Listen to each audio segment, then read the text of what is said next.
नमस्कार, मैं प्रज्ञा सिंह, शासकीय पूर्व माध्यमिक शाला हनौदा, विकासखंड एवं जिला दुर्ग से। आज हम NMMSE में आने वाले अक्षरों पर जो प्रश्न आते हैं उसके अभ्यास के लिए हमने एक चार्ट बनाया है, जिसमें A से लेकर Z तक के अक्षरों का क्रम हमने दर्शाया है। यहाँ बाईं ओर से अक्षरों का क्रम है A का क्रम कितना है?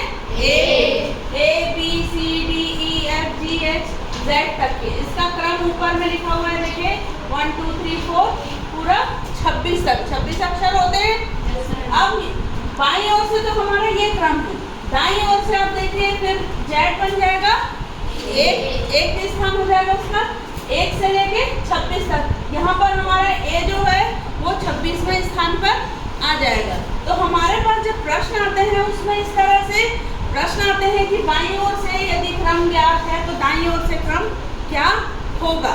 तो इसका एक ट्रिक है, देखिए आप कोई भी अक्षर का बायां और दायां का क्रम देखेंगे, जैसे A का ही हम देख रहे हैं, बाईं ओर से है 1 और दाईं ओर से है कितना?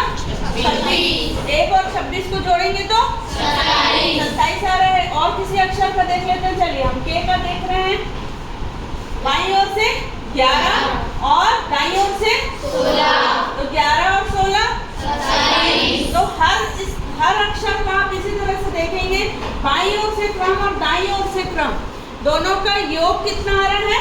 27। तो हमारा ये सूत्र बन गया, ठीक है।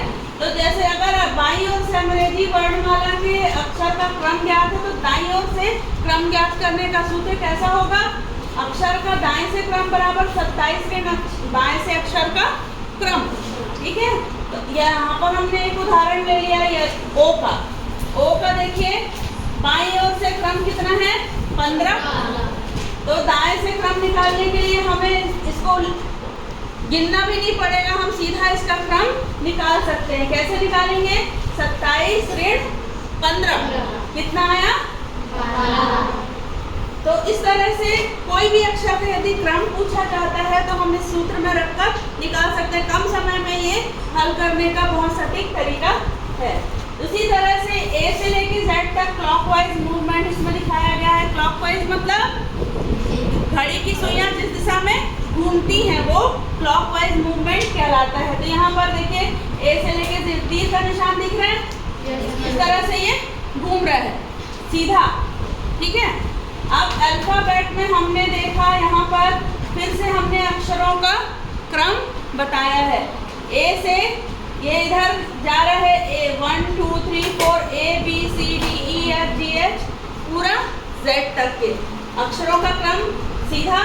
अब उल्टा जाएंगे तो Z से लेकर A तक, यहाँ A का क्रम पहला और 26, ठीक है ना। उल्टे में जाएंगे तो 26 हो रहा है, तो यहाँ पर फिर आप देखोगे कि 26 और 1 27। तो जब इस तरह के प्रश्नों का आपको सवाल आता है NMMSE में, पहला जो पेपर होता है उसमें अंग्रेजी वर्णमाला के अक्षरों पर आधारित प्रश्न जरूर आते हैं, जिसमें से कम 5-6 प्रश्न इस तरह से आते हैं। तो उसको हल करने के लिए हमारे लिए ये चार्ट बहुत ज़्यादा उपयोगी है। तो इसको आप बार बार देखोगे तो आपको ये याद हो जाएगा और बार बार अभ्यास करने से ही इस तरह के प्रश्नों का हम हल कर सकते हैं।